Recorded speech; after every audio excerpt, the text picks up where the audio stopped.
I am here with Erin Bridges. Yes. Bridges. I am here with Erin Bridges, this beautiful person. And you have, this is where you just like say you run sound or you do this for this band, but you, Yeah. what is your technical title? Choreographer and lead dancer So you are a choreographer and lead dancer for? in this moment. Yes. Yeah. All right. Okay. So I have so many questions, and this is like, it's cool because this is way different than I normally do. I'm kind of excited about it. Me too. And I've really wanted to do like an unfiltered, my whole goal of doing all this is do an unfiltered look inside touring and decide different aspects of it. And it's way bigger than just front of house or back of house or drivers. I mean, there's so many things that go into touring that I think a lot of people don't know about. And one of the cool things is dancing and choreography. So I would love to hit the rewind button and go back all the way to the very beginning of where are you from? I grew up in St. Paul, Minnesota. Okay. Yeah. And what got that sparkle in your eye for dancing? Was it at a young age? Was it, Yes, I mean, did you come out of the womb dancing? of course. Yes, of course I did. Dancing and screaming. And it really started with envy. Okay. Yeah. My sister is 3 years older than me, and it's actually one of my first memories is I was about 2, and my sister was getting to go to dance class at that time because she was 5, and I basically wanted to be with my sister all the time. And I literally remember being at the calendar with my mom, asking her when I got to go, and uh, lucky for her, they allowed me to start when I was 2.5 instead of making me wait till I was 3 because I'm a winter baby, so I was turning 3 that fall, so they You've been let me doing this start. since 2.5? Yeah, so 10 years. She is 12 and a half, Yes. guys. Oh my God. Okay, 20 years, 20 years. Yeah. Yeah, it's like my Do you my remember main that thing. moment? Like going to your first dance class and I don't remember going to my first dance class, but I do remember first we did, creative movement, and then once you got a little bit older, you got to be a part of the recital. And I do actually remember, and we have it on tape. I, it was my first dance recital, and we were doing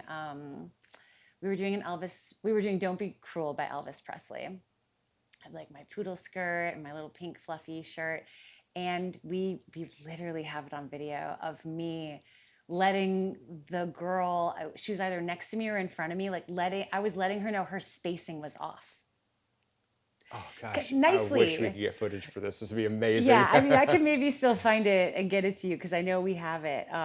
But yeah, and I think about that sometimes. It's weird. It's like one of the strange, um, like one of the things that is my for better or for worse, like a specialty that I do in this show because I am on stage as well as trying to keep track of what we're doing and giving corrections and making changes and adjustments is like dancing, but keeping my eyes sort of on like whoever else is on the stage with me and then going, oh yeah, our timing was off right there. Or like, oh, I think they turned in the other direction than we should be turning or So at something. a young age, you were like, oh, you knew to look around and be aware of not just you, but the surroundings that are going on. That's really cool, Yeah, I actually. mean,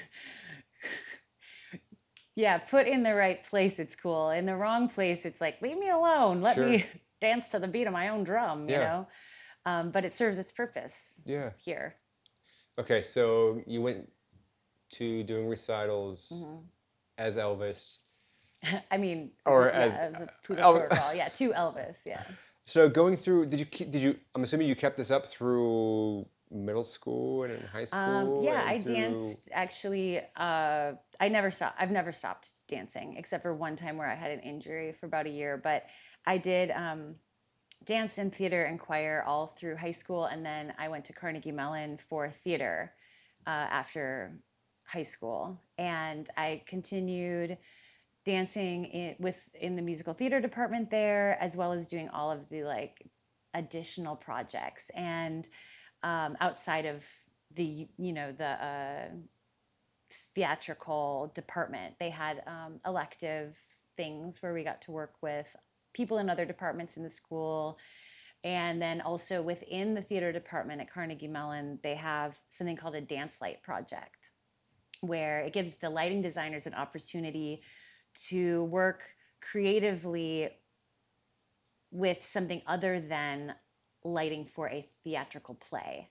Interesting. Yeah. And so my friend Kyle was my lighting designer, and I did Led Zeppelin, I did Tool, Godsmack, and that was when I started choreographing to metal. Okay. Because prior to that, in junior high and high school, it had to be like kosher for Sure. the audience, you Sure. know. I started choreographing when I was 12 with my best friend. It was her idea, actually. And the first song we did was It Ain't Over Till the Fat Lady Sings by En Vogue. So, yeah, that's kind of what kicked it off. But then I started doing metal in college with no idea that I would end up working with a rock metal band. What was the idea? So after high school, what was the dream after high school? I really was not expecting to still be dancing as a profession. Sure. I was offered a professional position in a company, and I turned it down to go focus more on acting, because my whole life, everyone had just said, as a dancer, your career is basically over at 23, definitely by 27, like you're done as a dancer. And Is that it was just due to the toll it takes on your body, or is it because of the image that people expect for it, or yes. do you all the above? Yeah, I think both. I mean, I was still coming from Now that you mention that, like, when I yeah. think of like dancers, they're always like, they are always younger, aren't they? Interesting. I mean, that is changing now. You Yeah. know, like we are seeing more women in general in the entertainment industry that are working well beyond the years of what was typically expected, and that's in all categories.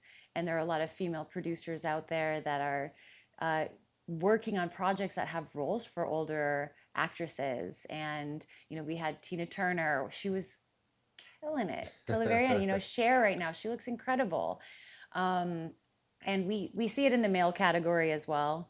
But I think that as time has shown, we have a smaller box for women to excel. Sure. A smaller box of time for women to excel in. I still find it fascinating that you went to choreograph metal music, because like my thought would be like I would want to choreograph where the demographic is for mainly dancing. My thought would be obviously hip hop, pop, R&B, especially at that. I don't want to ask what year that was because I give away. But I mean, especially I'm sure that during that time it wasn't very popular to be dancing to metal music, maybe, or do I just not aware of it?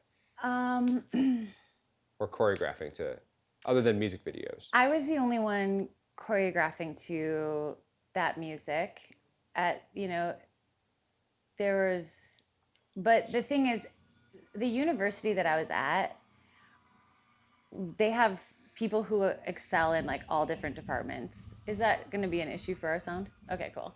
No, I don't think so. I still find it fascinating that yeah. that you did metal music, you choreographed to that. Does that, like, were you choreographing your own stuff, or were you choreographing to other people? Like, what was?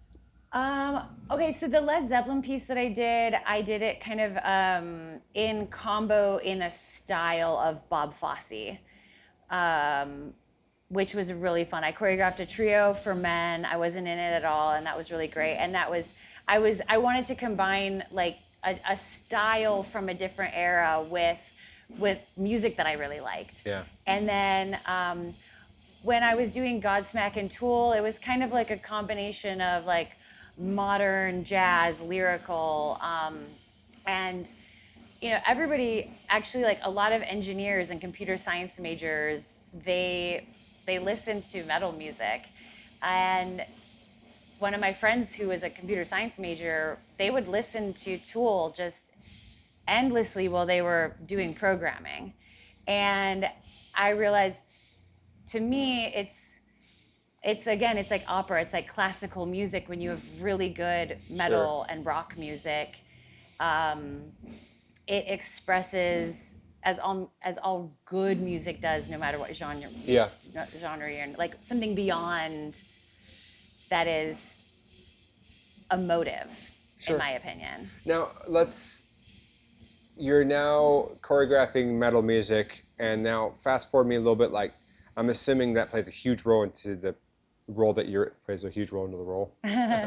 plays a huge role plays a huge role into the role that you're in now, the Yeah. position that you're in now. So let's tell me about your first tour. Was in this moment your first tour you did? Oh yeah, yeah. I had no idea. I was never plotting to like end up on tour. I had really no. Yeah. Growing up, I didn't have MTV, and I did really. I went to like Hole was my first concert, and like I saw Eminem in concert, and like rock and grunge, and like and you know, I never was. I didn't know that this world of a dancer or working on a tour existed, and partly because there was no dance happening in this way with this sort of artistic, theatrical. I mean, yes, Thriller, very theatrical, Yeah. but what Maria's original concept was and what it's morphed into, I couldn't have dreamed that it happened because it wasn't happening. Metal So music was, they had go-go dancers how did you mainly, get you connected know. with in this moment? Um, a, a woman that I was dancing with at the time, she had been out with Gaga, and she was the original choreographer for this band. And they were doing like a 5 week sort of trial to have dancers with the band to see what they thought. Maria had wanted to do it, and Chris said, "All right, let's give it a go." And we did the Carnival of Madness with Shinedown 2013, and it was like, "Do you want to come out with this metal band for 5 weeks?" And Sure. I I Okay. said, yeah. That first show you did with him, was this also choreographed? Did they like, hey, you choreographed to this, or what was that? Yeah, the woman who hired me originally, she choreographed for the Blood tours that I did. We did Carnival of Madness, the two Blood tours, and she choreographed the original tour for Black Widow. Okay, so there was already choreography set to it, and you came into that.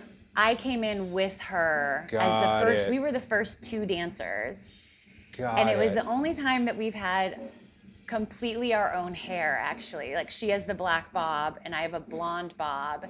And Horror was the first video that we did together in this So what was moment. your thought going in? Like, you've been doing all this choreography stuff and not going. Yeah. Now you're sitting, doing like, what was your thought? Oh, I just loved it. I'd been doing voiceover work and acting and doing cabaret with a live band, jazz and blues, and yeah, I was thrilled. I had it. I didn't know the band before I started working with them, and I loved dancing to the music, and I loved my friend's choreography, and it just felt so untangibly right and Sure. comfortable. And this band, they're such wonderful humans. And the crew that we had at the time, amazing humans. I could not have asked for like a better group of strangers to walk into their world and begin living with them on a tour bus as I got so lucky with this group, you know what I Yeah. mean? Yeah. So now, what was it like now experiencing touring for the first time? I'm sure that was a little bit of a culture shock. Now you're sitting in a tin can with a bunch of people having to live life with them. Yeah, I Was it actually hard at first? Did you enjoy it? I loved it. I really, really loved it. I was coming from a place where the situation I was in at home, like I wasn't really comfortable in it. And so honestly, I slept like a baby. And I still love sleeping on the tour bus. It's touring is not for everybody, but Yeah. for me, I found a good fit with it. The funniest part about when I started touring was that I didn't understand the concept of, the crew gets up in the morning, kind of breakfast is for like the headlining band's crew because they have to get up first and all this stuff. And I was going through some dental surgery at the time, so I was missing my front left tooth, and I had basically an Invisalign with my tooth filled in, and I had to take it out when I ate. So I'm like this little kid, just like doo doo doo. Like there aren't a lot of women out on the tour with us, and I like would take my little book and go to catering and get some coffee and like yogurt, and I'd sit down and I'd take my tooth out and I'd be like reading and eating oatmeal or whatever, and all these crew dudes are like, who is this little kid? Like, what is she doing? And then I'm friendly though, right? So I'm like, hi, how you doing? And I'm like missing a tooth. And yeah, but have like a low ego about that. So everybody just kind of cracked up. My TM thought I was the best, and I don't know. I come from a really large family, and so I don't know if that kind of Some made me more people really, I think, comfortable, kind of but thrive in the chaos and consistent noise and things going on. yeah. And you get kind of used to it after a while as well, I think. Okay, so talk to me about the shift from you being one of the dancers to you being a choreographer and a lead dancer. So yeah, I did the first few tours with them those first 2 years, and then they took an album break, and they took an album break and they wrote the Black Widow album. And at that time, I did re-audition to go back out. At that time, my friend, who we were basically a perfect body match for each other, both 5'8", we'd danced together for a long time, similar mannerisms, and she did not want to tour anymore. And they really were looking for a match, two girls who matched each other. And the next two girls who went out on tour, I was with them at the audition. They were both about the same height. They had long dark hair. We had been doing dark wigs at the time. And Maria called me. She's like, we're going to bring out these other two dancers, but I love you so much, and I want to bring you back as soon as I can. And of course, I was very sad, but I felt they had made the right choice for the project. And when I came back, it was after that album cycle.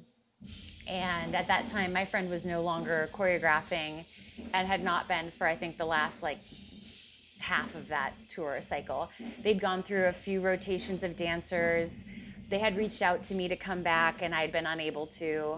And it just sort of lined up. And when I came back, I learned the show that they had been doing, which had shifted from when my friend had choreographed it. They'd gone through some iterations, and we were doing a new album. And I guess because Maria and we'd already worked together, I knew the language of the Blood Girls, and I understand her vision.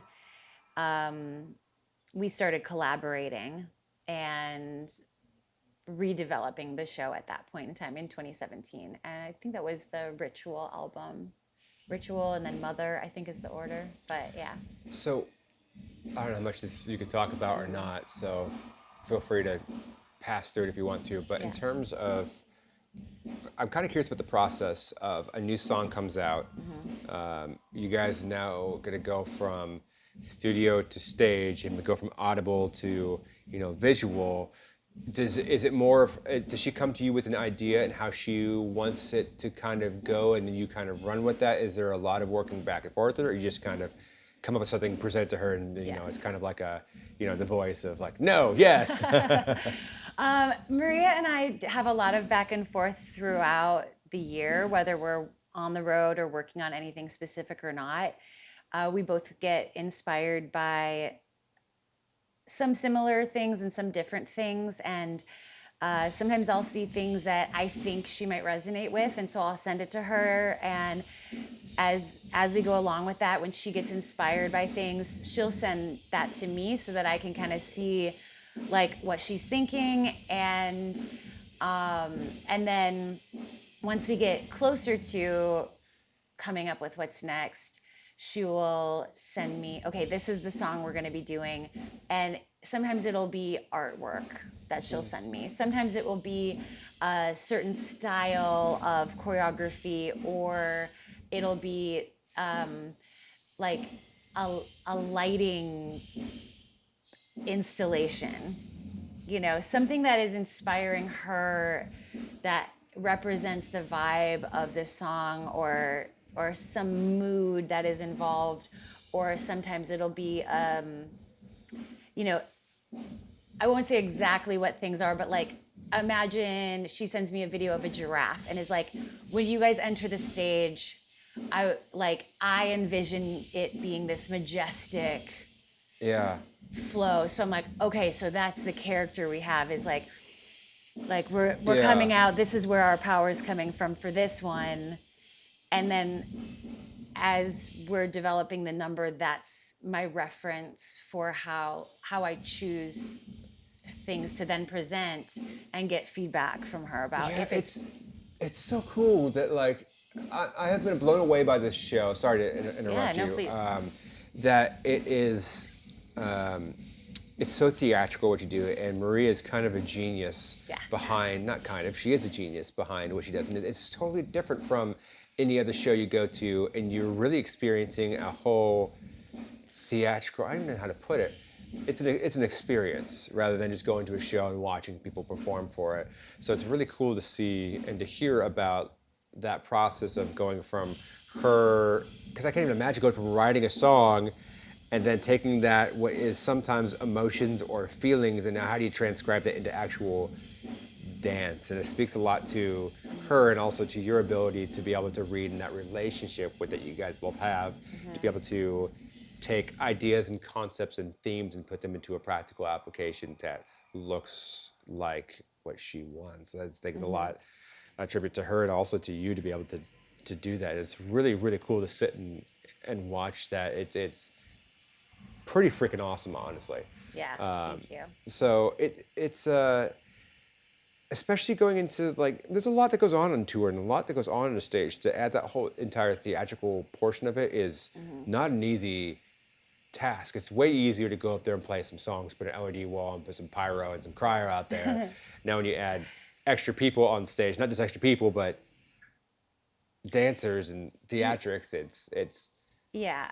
I think like when we're doing our job, you can't tell when there's chaos, or because sometimes we're up there and it's like, you know, oh my gosh, like I like this thing went wrong, yeah. in a live show. Things will go wrong sometimes. And sometimes that's when the real magic happens, because that's like you'll really get on your toes and have to handle it. Oh, a costume piece got stuck on a set or something like that. And inside of that, my hope is that everybody is just seeing like the overall picture of each number. Like to me, it's like they're each little scenes. Do you get lost in the moment, or is it more of like I gotta do this, and then this is what's coming next? Do you ever get lost in it? Yeah, sometimes. I mean, there's always for all Not lost, performers. wrong No, word, but but like kind of. Do you get what I'm saying? there are two ways to get lost in the moment. There's one where sometimes after doing a show for a while or something, I will either think, oh, I have to remember to, call that person after the show. Yeah. I forgot to call that person back. Or you're really lost in it where you're like, sometimes I'm literally dancing for my life because it feels so good, or the audience is just, they're really connecting with you, and you're just like, Yeah. you're like, oh, I'm giving you like, oh, I was gonna go to sleep before this show, and now I'm just gonna jump off the stage like out of my skin. I'm so on fire for this. Um, and so there is always that, and I think but there's always a balance that every actor, every dancer, every singer, every live performer, you have to you cultivate it to the point where you don't notice it anymore, where I'm here and I'm performing for you, and I'm also like paying attention to what is happening right next to me, whether it's a guitar player or Maria. Is she coming off the stairs right now? Is the lighting tech coming on to change something next to me? But I'm still in this moment with you right here as a performer, just living my life. And while you're just in In this that moment, pun moment, intended. yeah, while you're in this moment, you also remain aware of all of these other safety factors and practical things that are happening on the stage. So it's just, yeah. One thing you were talking about earlier off camera that I really thought was cool is that you're talking about if you're doing your job well, you're not noticed Right. in a way. Yeah. Because and that would be a tough one for me too, because like you want to stand out and you want to be like good at what you do, but you're like we're just servants to the artists and to make that picture look good. So talk to me a little bit about that and making the whole thing. That's that phrase of like Well, I do well I when I'm wouldn't not. say that we are servants. I would say we are of service. Sure. We are of service to the message, and we are a physical representation of the music, and we are an extension of Maria's vocals. And so when we are doing our job right, you are not noticing us doing our job, which is a challenge of many dancers specifically, is that we work very hard to train to become the dancers and performers that we are, so that you don't see our process. Yeah. And you don't see the work. And that when you're watching the performance of Maria and the musicians, you feel our presence.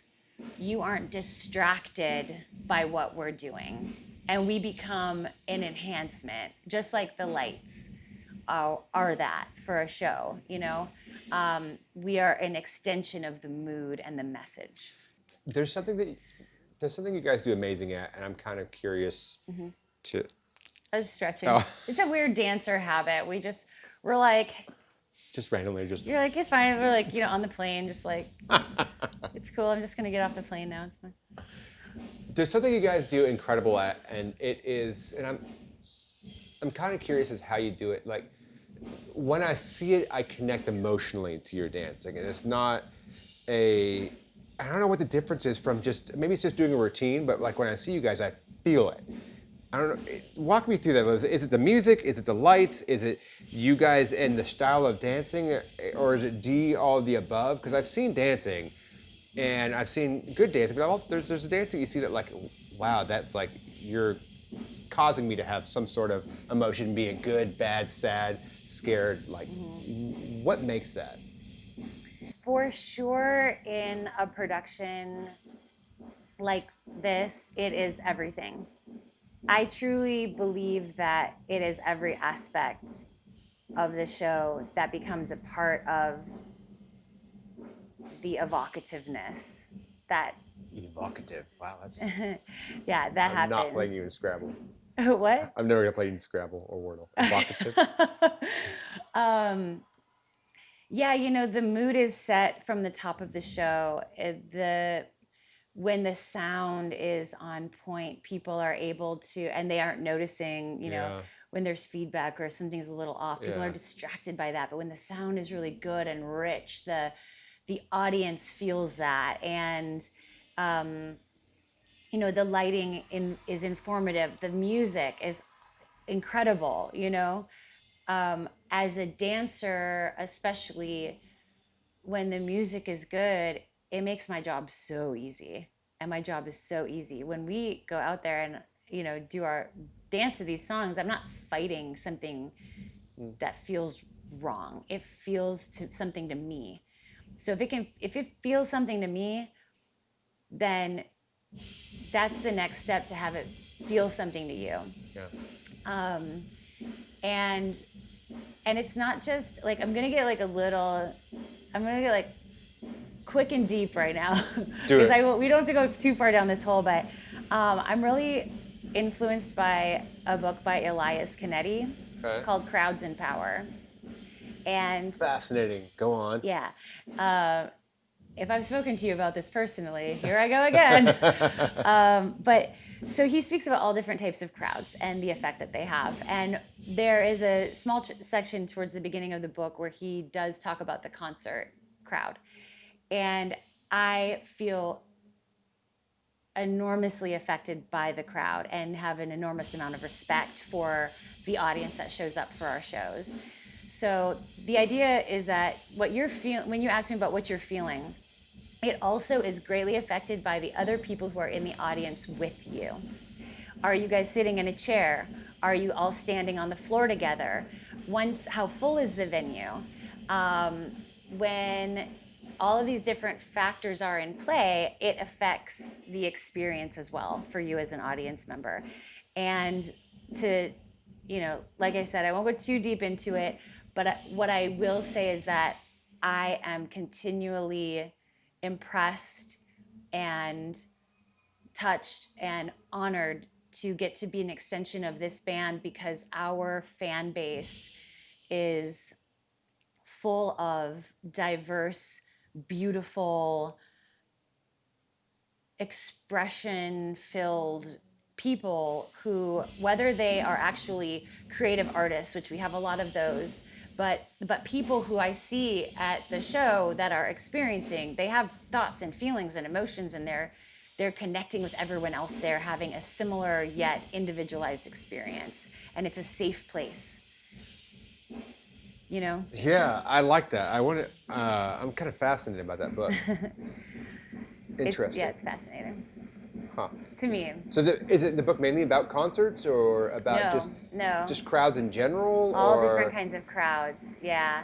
Church, army, uh, riots. and is there a similarity between them, or are they There are all uniquely similarities different? and differences, absolutely. Because I'm sure a church is different than an army, obviously. Right. But Yeah. I mean, but to some people, coming to a concert is like church. hmm, And there are a lot of similarities in that. People come together, they stand with one another, they I don't really see it as like worshiping a god, but people are there in agreement that we like this thing that's happening up on the platform, and that we're here to sing along. You know, in church people sing songs together yeah. and hymns, and they have similar ideas, like, you know, people who come to our show, there's a similar idea that, like, you respect the person next to you. And a lot of people at concerts, I think, genre across the board of genres, that's a beautiful thing that the concert and the church crowd have in common, is like, you respect your fellow person, because we've all shown up here in agreement that we like at least this band or Yeah. these bands. Yeah. So you automatically have something in common with the other people in the room, Yeah, I like that that. bonds you to them, Yeah, you know? I like that. Yeah. And the message in the music is one of, you know, fighting your individual demons, not other people. It's, you know, wanting to be accepted for who you are and what you do and all of that, you It's know? like you kind of both are serving each other, like the band is serving the audience and the audience is serving the band. That's interesting. Yeah. I can dance my face off at home, and it does not feel as good as when I get to lose my mind in front of the crowd. Sure, there's definitely the energy that comes Yeah. from that that's like unmistakable. That like Yeah. Well, not everybody is comfortable moving their body and expressing themselves in that way. And for sure, there are times where I feel I am not just dancing from my own experience. I am like dancing really for you, and we are dancing for them. And you know, you take in that crowd, that there's people, you know, all the way in the back. And I always tell my dancers, you know, when we do this, like, turn out to the side and don't forget, it's not just about the people who are right here in the front. We perform on a mini proscenium yeah. on our platform, and there are people over here and there are people over there, and they all showed up to be here today. Yeah. And they're all a part of everyone's experience, and they're here for us, and we're here for them. Yeah. You know. What is your favorite song to dance to on this tour? Right now, honestly, my favorite song is Sanctify Me, which is what we just did the last music video to that. Why is that? I really enjoy the balance that we have in the choreography. This was when we're like, Maria gave me a correction of like, I want you guys to be fighting shadows. And what developed from that, like, every time we do it, sometimes I think I'm gonna lose my arms or maybe elevate off the stage, but the big head bangs, the you know, the swipe fighting the shadows section mixed with these like calm, kind of collected moments, and then we have this like the like creepy crawly traditional blood girl creature moment, and it just, to me, it's a really incredible spectrum of our language as blood girls, but also it feels really good.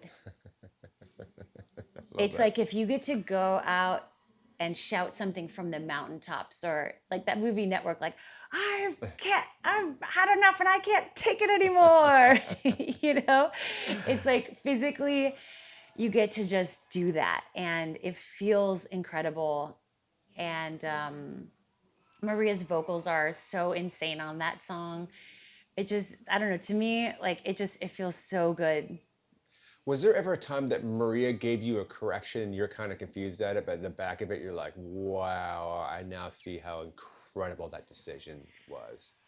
Oh, I mean, for sure, when I first started working with her on the show, it was like understanding, my whole thing with her is like I want to help her make her dreams come true. I want to Yeah, help I love translate that. what she says to me, and then how do I take that and physicalize it and and transpose, that music from sound to sheet so it can be replicated, and have then little nuances added and things like that. And so, ever since I was younger and teachers would give me corrections on my form or how I'm doing a thing, every time that I get corrections or a note or a reinterpretation, sometimes, it'll will we will have discussed an idea and I'll be like, "Is this what you're talking about?" And sometimes it's like, "No, you didn't understand. Let me try to rephrase." And sometimes it's like, "You know what? Now that I see that, maybe we should try it a little differently." And so I love that, Hmm. having that type of communication and Yeah, feedback, yeah. because the only thing that comes from it is an evolution of a success. Like when we get to that point where it's finally there, I feel like I've done my job because I've delivered something that is helping to personify something for her. Because I think that's really cool. I think it's honestly, it's really cool what you said about the I'm here to see her achieve her dreams. That's Help really bring her dreams cool. to life. Yeah. Yeah. And honestly, I think this really speaks to like, it seems like the biggest thing is the communication here and going back and forth and being able to Mm-hmm. be open and honest with her and her being open and honest back to you guys. And that's really cool. It's something beautiful that you guys have because not a lot of people, Mm-hmm. I don't think, have that, especially with artists. Because I think, especially with, I don't know, maybe with dancers, it's kind of you're just doing Mm-hmm. the moves that you were told to do. But to be Right. able to have a say into Mm-hmm. somebody's vision, into their life, and into what they poured their heart into, that's Mm-hmm. pretty special. And to be able to take your vision and pour it into that, that's truly special. Mm-hmm. That's truly unique. And that's really cool. Yeah. Really, really cool. I mean, we've been working together for 12 years. I'm here to add what I have to give to enrich the show. And I believe that my strange path of life and all of my life experience really made me prepared for working on this project. Yeah.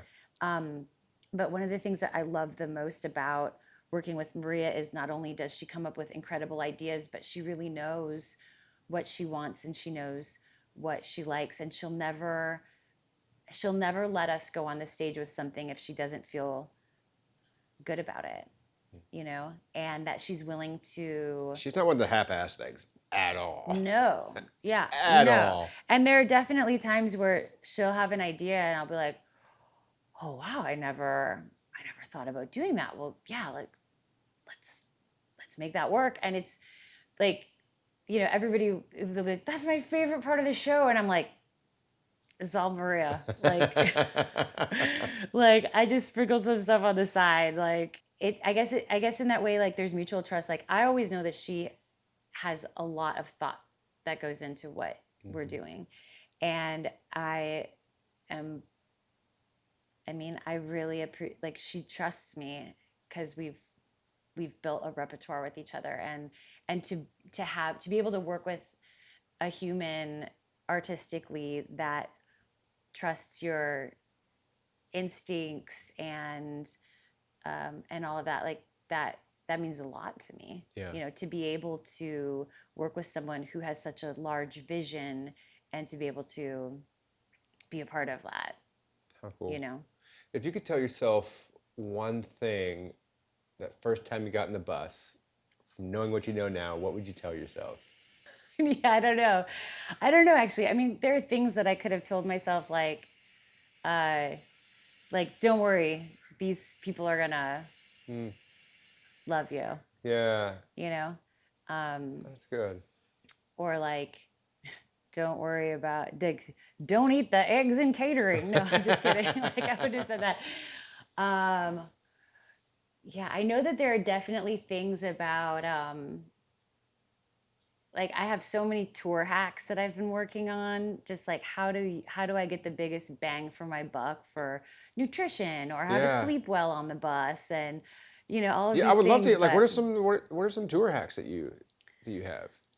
well, I have definitely fallen in love with this phone charger I have that has multiple charger things on it. Okay. I'm sure everybody knows about these, but like somebody gave me one and it's one plug that goes into my thing. I can charge my phone, my earphones, my watch, my iPad. I can just plug them all in at night into the one thing and it's the best, you know?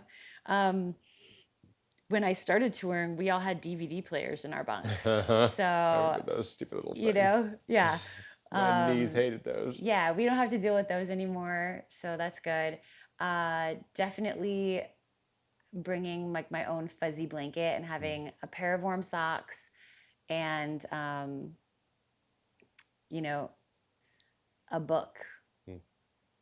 in my bunk in case the internet goes out. Okay, so touring is a very interesting lifestyle, and it is very. I've mentioned this a lot in my videos. That it's like it's not reality, and we're in this weird little world of.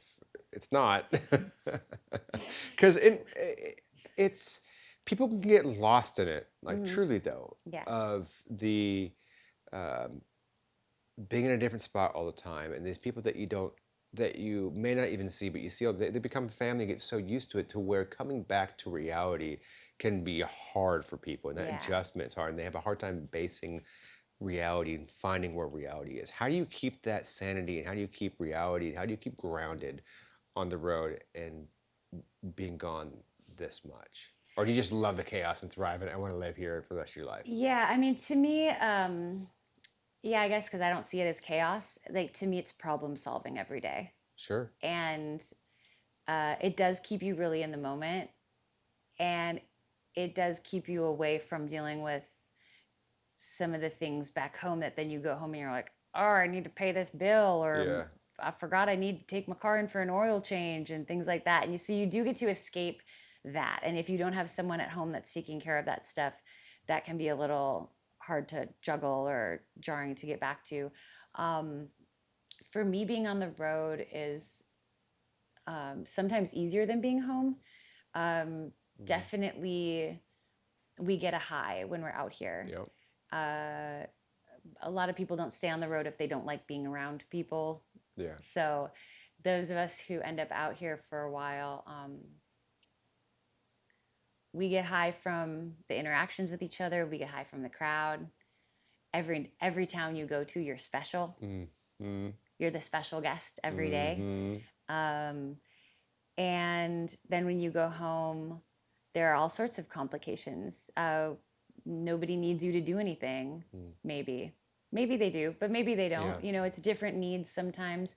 Um, but I think that one of the things that keeps a lot of us together on the road is that you have a task.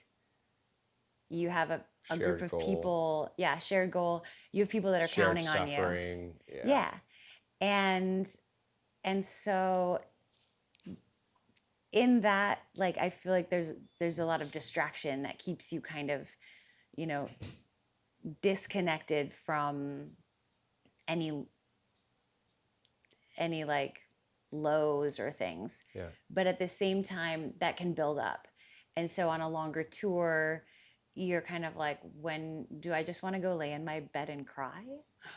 you Mm. know, like I'm just really tired. I've Yeah. been around people all the time. Or, we've been through a lot of different deaths on tour with either family members or pets. And there's when you're with a good team that can support you, that can be really beneficial. But whether you're with a good team or people who are maybe more strangers to you, Yeah. uh, it can be really hard to regulate your relationship with yourself. I've got a acronym that I use for like when I feel out of whack. It's HALT. It's hungry, angry, lonely, Yeah. tired. And I try to figure out like Mm-hmm. where is that kind of off base, and then a lot of it too is honestly in diet and eating well. Yeah. And it's tough on the road to eat well. Always eat your greens Yeah. every Yeah. time. Eat your What greens. do you think is the biggest misconception that people have about dancers on tour and doing this type of work? um, that we don't work hard.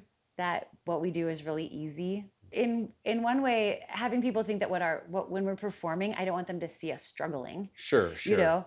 But it takes a lot of work to make it look like what you're doing is easy, especially when you're in 5-inch stilettos and you're dancing on top of a platform with, you know, fog grates and carpets and, you know, fog Yep. and strobe lights and a mask on your face. And so, but I don't want the audience to see me up there having a struggle, although sometimes you're just killing it. And sometimes you're like, oh, the heel on my boot is loose, Yeah. you know? But yeah, I think one of the misconceptions is that it's just, we just wake up and we're just like, la di da, here I go, flying through the air. I mean, even our costume changes are really intense and it takes a lot of experience and work and planning and focus while we're on the stage to just you're on stage, blackout. Okay, I'm leaving the stage. Where's the exit? How do I get off the stage? Am I running over anything? Where is my stuff? I'm taking off my stuff. Where's the thing I'm putting on next? I have to put it on. Is it stuck in my foot? Is it facing the right way? Okay, it's on. Where are we in the music cue? Okay, the music cue is happening. Like I have this many seconds. Okay, I have to take this headpiece. Have I done this thing? Am I wearing all the right stuff? Is my thing zipped up? Okay, all right. Do I need any water? Do I have time for water? Okay, here's the cue. Okay, ready to go. Yeah. What piece of advice would you give to the other dancers that may be watching this, wanting to be in your shoes one day? They would love to be on tour doing this. Well, I think it's like any job where you have to find your right fit. And you can think about that the same way. It's like going to college. People will say like, "Oh, you have to go to this college." And I always say it's not about going to that college. It's about finding the right college for you where you're going to thrive. And so for dancers who want to tour in general, there are a lot of different versions of that. Yep. And a huge part of it is the group of people that you're with are going to really influence the time that you have and the other dancers that you're with. And so the only thing you can control is yourself. The rest you just have to hope, like, I'll be like, I'm going to just be a nice person and hope like it rubs off on other people. But really, the person who's in charge of you is a huge part of it. And the most important thing is to really get connected to who you are and what keeps you sane, and to be able to um, collaborate and share your time in your space while still being able to find your own boundaries. Um, I, I always say always, always, always safety first, no matter where you're working. If anything is ever happening where you feel unsafe, uh, you need to be able to let someone know and to always speak up about Yeah. that. And touring, what I've found is that there are some shows that really understand having dancers because it's the type of show is just more oriented.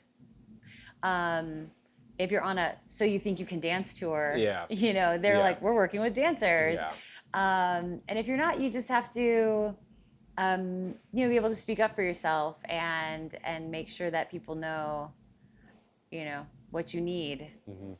Um, and yeah, be a delight. be a delight I like to the that. most to the I most like to the that. best of Be a your delight. ability. Yeah, because we're all in this together. You know, you're in it with your team, and that's an experience that Yeah. a lot of people would love to have, and if you get to have it, you know, be a delight. Or else. So, if people want to follow you and follow your career, where can they follow you at? My Instagram is Bridges of Erin. Okay. And I do have some, like the music video links are there, but I would say mostly I use that to kind of put things out. I'm sure I'll be having a website or something too.